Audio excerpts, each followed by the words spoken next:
YouTube, internet world. Welcome back to another episode of Dime Store Cinema on the Road. Let's talk movies. I don't have a movie picked out. I just want to talk about movies. I love movies. I love talking about movies. That's why I'm here. If it weren't for movies, I don't even know what I would do or where I would go. Storytelling, visual medium of storytelling. It's beautiful and it's wonderful. Let's talk about what's a recent movie that I really enjoy. I'd say the most recent movie that I've really enjoyed. I found Guardians of the Galaxy 2 fun. I enjoyed watching it. My wife and I got to watch it together. We had a good time. It was a fun movie. But it wasn't a great movie. So what was the last great movie I saw? I talked to you guys about The Devil's Candy. It was a great little horror film. But it wasn't a great movie. I think probably the last great movie I saw was Arrival. And there have been people recently who have, kind of been naysayers about that movie. Said that it was boring, or that there were plot holes, or that the characters weren't well developed. I completely disagree. I find that movie to be absolutely brilliant. And one of the things that I love about it is the fact that the lack of development for the male lead, I think, is very purposeful, because this movie is within the female protagonist's perspective, and since it's dealing with time and her ability to transcend time, the necessity for her to develop him within her mind is irrelevant, because she already knows him, she's already been married to him, she's already divorced him, they've already had a child together. So from her perspective, the focus isn't him and how well she got to know him, because from her perspective, she already got to know him, she already married him, she already divorced him. And to try to remove this movie from her perspective and view it through an audience perspective, I think would be kind of missing some of the important aspects of the movie, because it's very much her perspective. It's very much her journey in learning this alien language. And I've found the way that they filmed it remarkable. And I mean, there were a few things that kind of bothered me. The people trying to bomb the aliens, I thought that was dumb. But I mean, at the same time, it's hard to say. I wouldn't be surprised if people actually did try to do that. But I don't know. I mean, I don't think that was something to detract from it. I think it was just one of those instances where it was focusing on the stupidity of humans, which movies and shows do that enough. I'm kind of over that. I don't know. We're in this age of cinema where we've gone past the idea of the ambiguous villain, and we've moved into this realm of just everyone is the villain, or even if they're not the villain, they're awful, horrible, garbage people. So I don't know. I don't like that. Like I don't mind the ambiguous villain. I don't mind that, but I don't think that's necessary for every story. I don't think we necessarily have to humanize every villain, because movies are meant to convey a message. They're not meant to replicate reality. And if you try to replicate reality with a movie, then what's the point? We live in reality. We don't need to see reality on the screen. What's wrong with you? Why are you asking for that? That's stupid. Watch the news if you want reality. Read a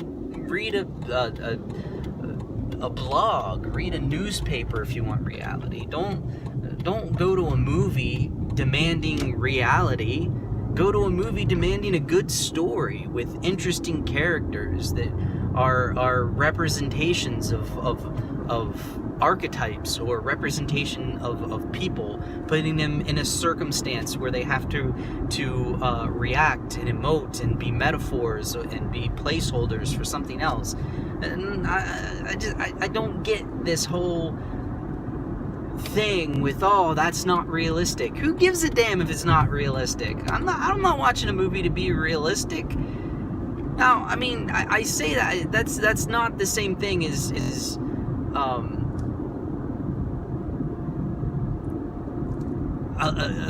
granting license for characters to be stupid, you know, because a lot of people say, oh, that's not a realistic response, and what they really mean is just, that's a stupid response. Now, I agree with you on that one. Characters shouldn't be stupid unless their character is stupid.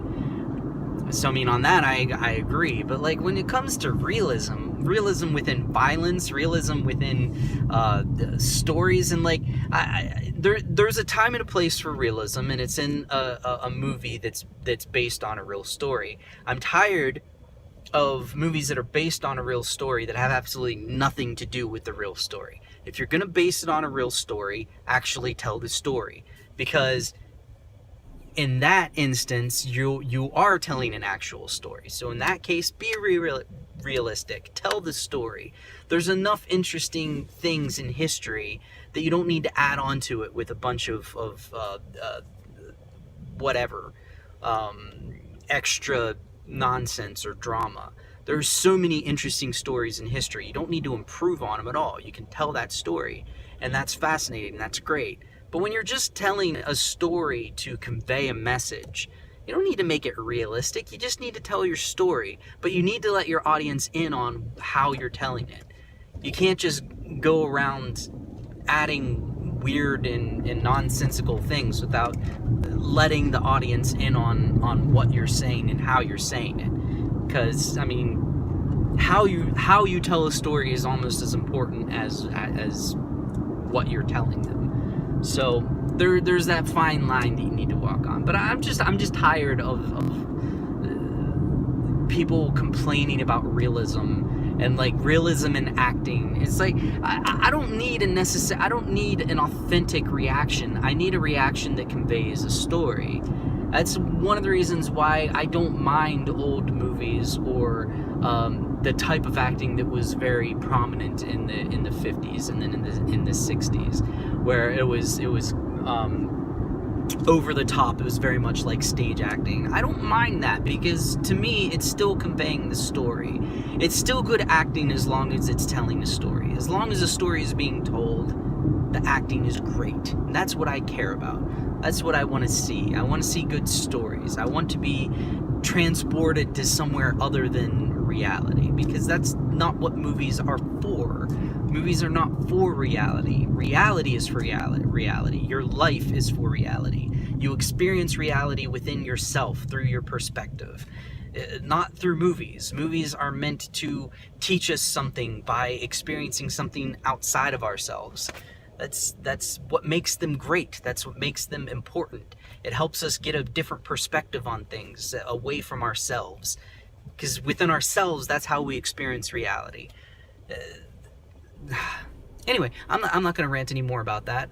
Yeah, so as far as the greatest movie I've seen recently is definitely Arrival. And I know that there have probably been other great ones that have been made and been shown recently, but I haven't gotten to watch very many new movies. I don't get the opportunity very often.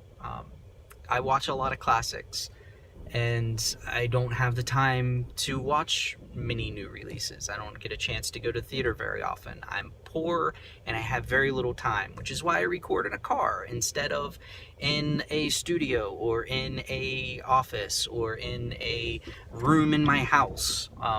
So yeah.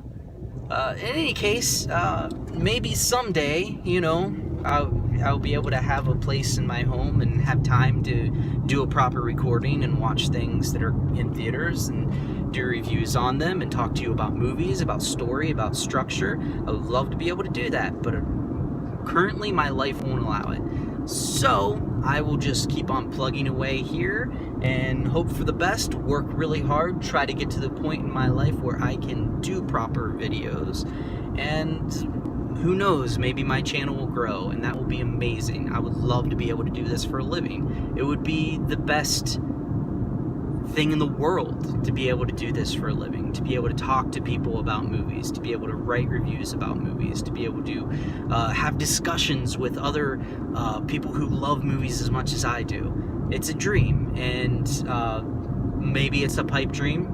More than likely it is a pipe dream. That's fine. I'm going to continue to do this anyway because I love doing it. I love it so much that I'm willing to do it in my car. I'm willing to give that time that I have on my way to work, where I work 50 to 60 hours a week. I'm willing to devote that time because I enjoy talking about movies so much, and I enjoy doing YouTube so much. So, alright, well, thank you guys for watching. I know this wasn't much of a video. I'm probably going to release a few short videos within the next couple days. I'm trying different formats, going back and forth between doing longer videos about one movie and then ideas like this where I just do short, 10 to 15 minute reviews, and even shorter, like 5 to 10 minute reviews of some movies. In any case, thank you all for watching. Please like, please subscribe if you're into that sort of thing, and thank you so much, and I will talk to you all next time.